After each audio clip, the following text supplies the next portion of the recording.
प्रिय भक्तों, रविवार का दिन भगवान सूर्य को समर्पित है। भगवान सूर्य पूरे विश्व के साथ साथ व्यक्तियों के जीवन में भी उजाला फैलाते हैं। जिसका सूर्य बलवान होता है उसका भाग्य भी बलवान होता है। प्रिय भक्तों, आपने देखा होगा कि कुछ लोग उतना मेहनत भी नहीं करते, फिर भी उनका घर धन धान्य से भरा होता है, क्योंकि उस व्यक्ति का सूर्य बलवान होता है। अगर आपने हमारे द्वारा बताए गए सूर्य देव के इस शक्तिशाली मंत्र का 108 बार श्रवण कर लिया तो आपके जीवन में सूर्य बलवान हो जाएगा। बिना ज़्यादा मेहनत के धन धान्य की प्राप्ति होगी। आपका भाग्य उज्जवल होने लगेगा। अगर आपकी नौकरी नहीं लग रही है या फिर व्यवसाय में वृद्धि नहीं हो रही है तो यह मंत्र आपके लिए रामबाण औषधि के समान है। सूर्यदेव अपनी तीव्र गति के समान ही अपने भक्तों के जीवन में उजाला फैलाते हैं। अगर आप परिवार की सुख समृद्धि चाहते हैं और यदि आप चाहते हैं कि आपके और आपके पुत्र पुत्री की उम्र लंबी हो जाए और यदि आप चाहते हैं कि अपना जीवन खुशहाली से भर जाए और अथाह धन की प्राप्ति हो तो इस मंत्र को अपने मोबाइल फ़ोन पर चलाकर छोड़ दें। इससे आपके भाग्य के सभी दोष नष्ट हो जाएंगे। आप भी सूर्य की तरह चमकने लगेंगे।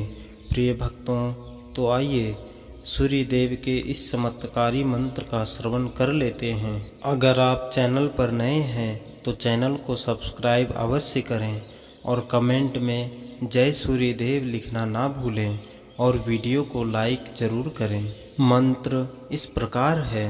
ओम ह्रां ह्रीं ह्रौं सः सूर्याय नमः। ओम ह्रां ह्रीं ह्रौं सः सूर्याय नमः। ओम ह्रां ह्रीं ह्रौं सः सूर्याय नमः। ओम ह्रां ह्रीं ह्रौं सः सूर्याय नमः। ओम ह्रां ह्रीं ह्रौं सः सूर्याय नमः। ओम ह्रां ह्रीं ह्रौं सः सूर्याय नमः। ओम ह्रां ह्रीं ह्रौं सः सूर्याय नमः। ओम ह्रां ह्रीं ह्रौं सः सूर्याय नमः। ओम ह्रां ह्रीं ह्रौं सः सूर्याय नमः। ओम ह्रां ह्रीं ह्रौं सः सूर्याय नमः। ओम ह्रां ह्रीं ह्रौं सः सूर्याय नमः।